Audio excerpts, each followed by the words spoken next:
কেন্দ্রীয় বাহিনীর ভয়ে মানুষ কিন্তু ঘরে বসে থাকবে না। আন্দোলন হবে, শান্তিপূর্ণ আন্দোলন হবে, বাংলা বন্ধ হবে, গোটা রাজ্য স্তব্ধ হবে। একদিনের জন্য নয়, ঈদের পরে আমরা মতুয়া ভাইদেরকেও সাথে নেব, আদিবাসী ভাইদেরকে সাথে নেব। যে ভাইরা বিরোধী রাজনৈতিক দলের হওয়ার কারণে হিন্দু ভাই হওয়া সত্ত্বেও তাদের নাম বাদ দেওয়া হয়েছে, তাদেরকে সাথে নেব। যারা মানবাধিকার কর্মী তাদেরকে সাথে নেব। এই ধরনের যারা ধর্ম নিরপেক্ষ মানসিকতার মানুষ তাদেরকেও সাথে নিয়ে গোটা রাজ্য জুড়ে আন্দোলন হবে। সেই আন্দোলনে কে খুশি হবেন, কোন রাজনৈতিক দলের গায়ে লাগবে, আমরা কিন্তু তা দেখব না। তবে যুব সমাজকে বিশেষ করে বলতে চাই, আন্দোলন যদি শান্তিপূর্ণ হয়, আমার আপনার দাবি মানতে কিন্তু সরকার বাধ্য থাকবে। কিছু ছেলে আছেন যারা অত্যন্ত মূর্খামি করে আন্দোলনকে নষ্ট করার জন্যে ওই অপশক্তির পাতা ফাঁদে পা দিয়ে তারা বিভিন্ন জায়গায় পুলিশকে একটা ঢিল ছুঁড়ে দেন, বিডিও অফিসের দিকে একটা ঢিল মেরে দেন, কোথাও আন্দোলনের মাঝখানে কোথাও একটি ভুল সিদ্ধান্ত নেন। এই ধরনের সিদ্ধান্ত দিয়ে এই বৃহৎ আন্দোলনকে কোনোভাবে নষ্ট করবেন না। পুলিশের দিকে ঢিল ছোড়ার মধ্য দিয়ে, পুলিশের হাত থেকে লাঠি কেড়ে নেওয়ার মধ্য দিয়ে কিন্তু কোনো বাহাদুরি নেই, বরং আন্দোলনকে নষ্ট করার একটা ষড়যন্ত্র আছে। তাই আমি রাজ্যের প্রত্যেকটি ছাত্র যুব ভাইদেরকে অনুরোধ করব যে আপনারা কোনো হঠকারী সিদ্ধান্ত নেবেন না, রাস্তায় নেমে পুলিশের সঙ্গে সংঘাতে জড়াবেন না, শান্তিপূর্ণভাবে রাস্তায় বসে থাকবো। আন্দোলনের সিদ্ধান্ত ঘোষণা হবে, গোটা দিন গোটা রাজ্যে ট্রেন স্তব্ধ থাকবে, বিমান চলাচল বন্ধ থাকবে, গোটা রাজ্যে স্তব্ধ হবে বন্ধে। আমার আশ্বাস এবং আশাবাদী আমরা যে রাজ্যের সংখ্যাগুরু সম্প্রদায়ের মানুষরাও আমাদের সঙ্গে এসে তারা এই বন্ধকে কামিয়াব করবেন। 60 লক্ষ মানুষকে তালিকার বাইরে রেখে ভোটার তালিকা প্রকাশ করা হলো, টার্গেট করা হলো কিন্তু সেই মুসলমানদের, এবং অজুহাত দায় সব তুলে দেওয়া হলো এআই এর উপরে, সফটওয়্যারের উপরে।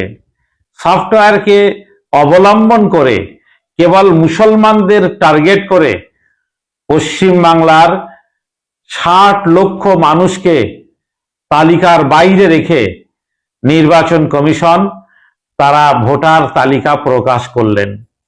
আমাদের বক্তব্য, আরো 1 সপ্তাহ যদি সময় লাগতো, তারপরেও নির্বাচন কমিশন কেন তারা চূড়ান্ত তালিকা তৈরি করার পরে এই তালিকা প্রকাশ করলেন না? সবটাই কি মধ্যে যেমন একটা রাজনীতি জড়িয়ে আছে, তেমন কিন্তু একটা সাম্প্রদায়িক রাজনীতির প্রকাশ্যে এখানে মানুষ দেখতে পাচ্ছেন।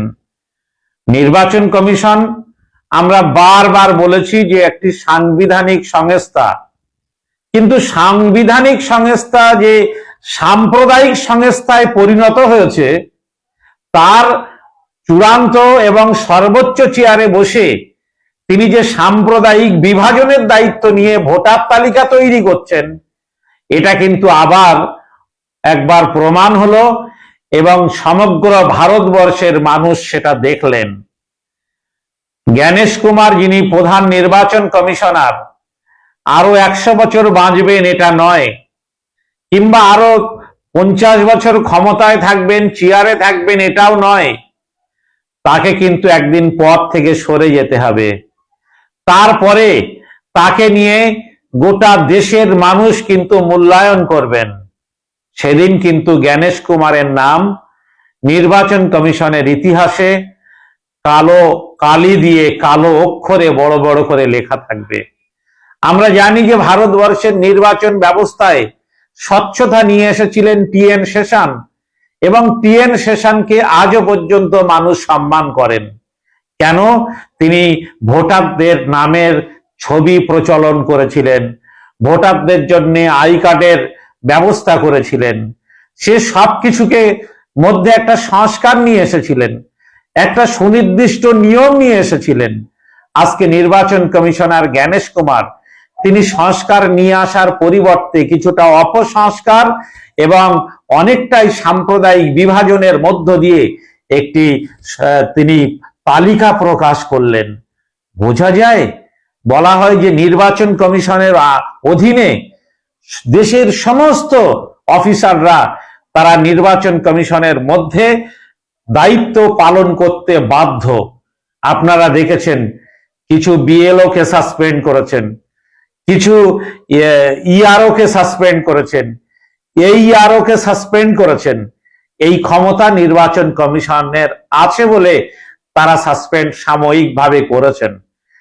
এতটা ক্ষমতা থাকার পরেও, আজকের এতদিন অতিক্রান্ত করার পরেও যে জ্ঞানেশ কুমার একটা পরিচ্ছন্ন ভোটার তালিকা তৈরি করতে পারলেন না, 60 লক্ষ বৈধ নাগরিকের নাম তারা আজকে চূড়ান্ত ভোটার তালিকার বাইরে রাখলেন, বিচারাধীন হিসাবে রাখলেন, এর দায় নির্বাচন কমিশন জ্ঞানেশ কুমার কেন নেবেন না? এর পুরো দায় এবং দায়িত্ব কিন্তু নির্বাচন কমিশনের আছে। একদিকে যেমন সংখ্যালঘু মুসলিমরা টার্গেট, আর একদিকে কিন্তু হিন্দু সমাজের যারা নিম্ন বর্ণের মানুষ, যারা দরিদ্র মানুষ, যারা দিনমজুর, তাদেরকেও কিন্তু একইভাবে টার্গেট করা হয়েছে। আমরা বারবার বলেছি যে যারা ওপার বাংলা থেকে এসেছিলেন হিন্দু ভাই, মতুয়া হতে পারেন বা অন্যান্য হিন্দু সম্প্রদায়ের মানুষ হতে পারেন, দেশ বিভাজনের কারণে তারা এসেছেন। গাইঘাটার মতুয়া ভাইদের এলাকায় গিয়ে বড় বড় কথা যারা বলে আসেন, তারা আজকে কেন দায় নিচ্ছেন না? কেন মতুয়া ভাইদের নাম বাদ গেল?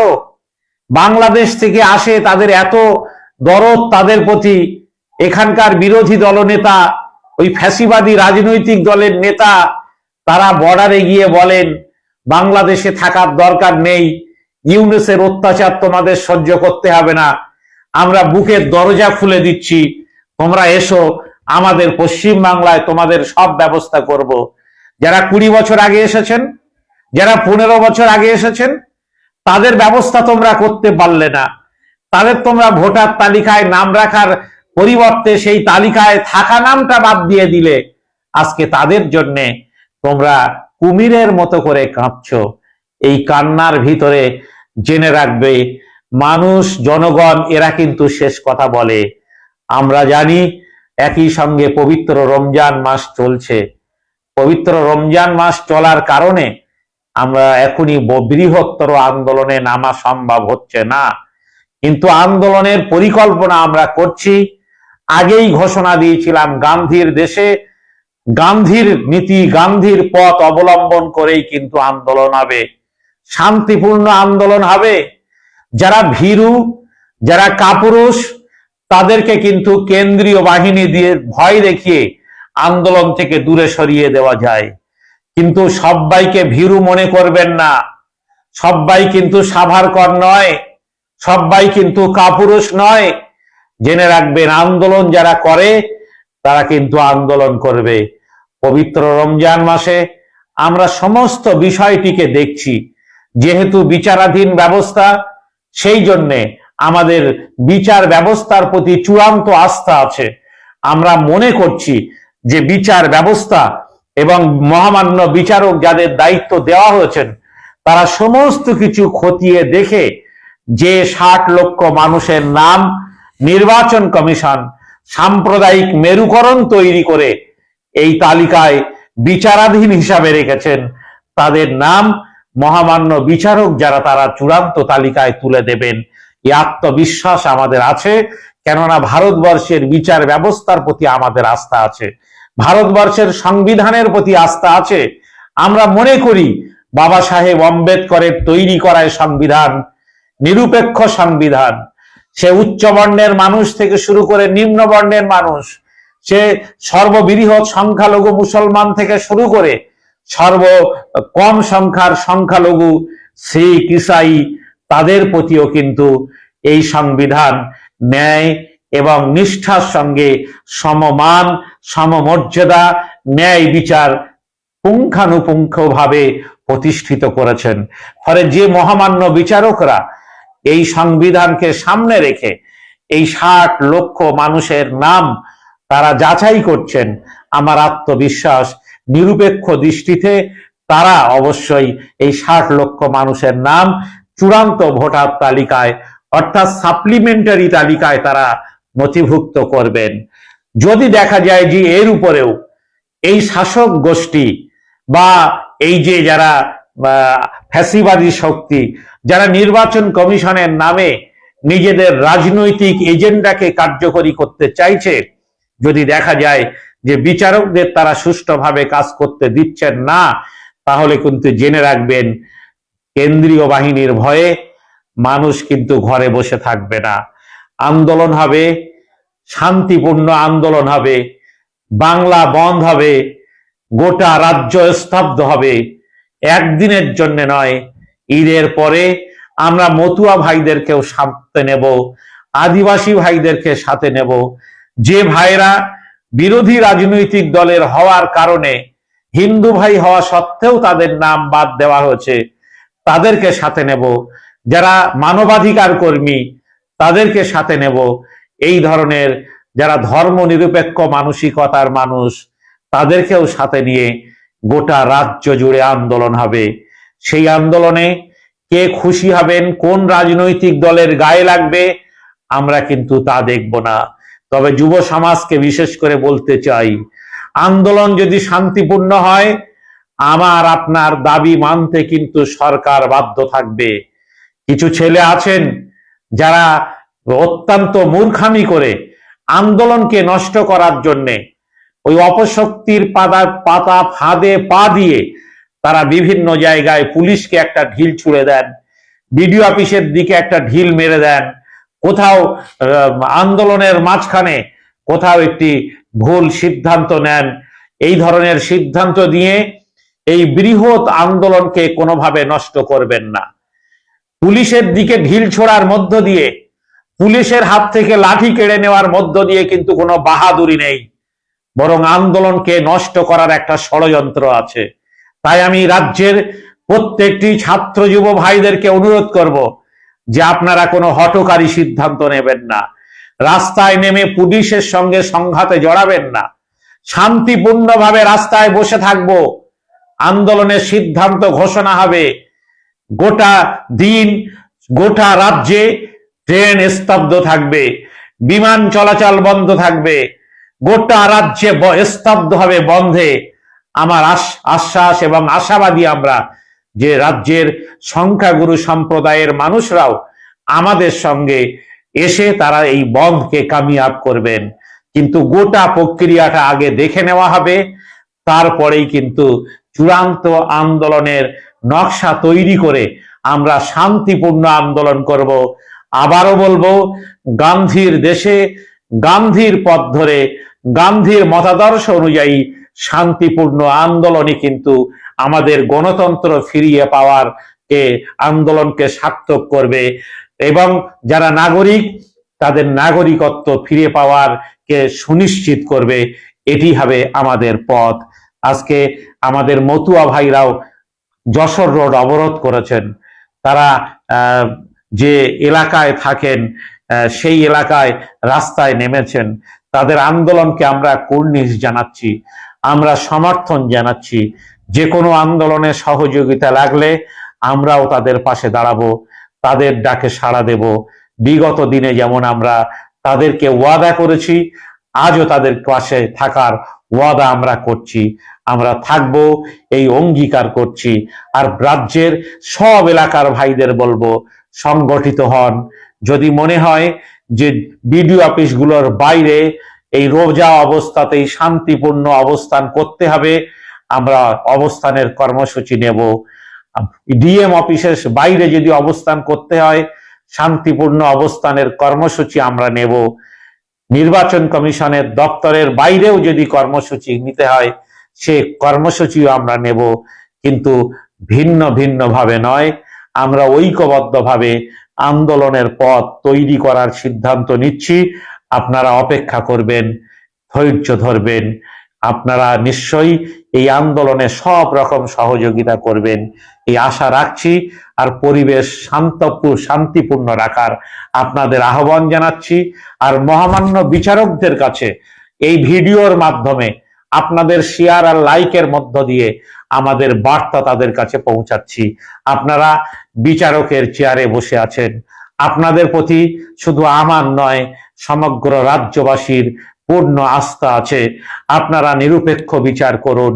নির্বাচন কমিশন তথা জ্ঞানেশ কুমার যে অনিরপেক্ষ বিচারের মধ্য দিয়ে আজকে কলঙ্কিত ইতিহাস তৈরি করতে চাইছেন, ভারতবর্ষের যে মানব সম্পদ, ভারতবর্ষ আজকে বৃহত্তর গণতান্ত্রিক দেশ, সেই দেশের যে মূল সম্পদ দেশের নাগরিক, সেই নাগরিকদের অধিকার ভোটাধিকার কেড়ে নিতে চাইছে, নিশ্চয়ই তার বিরুদ্ধেও আমাদের মহামান্য বিচারকরাও জবাব দেবেন।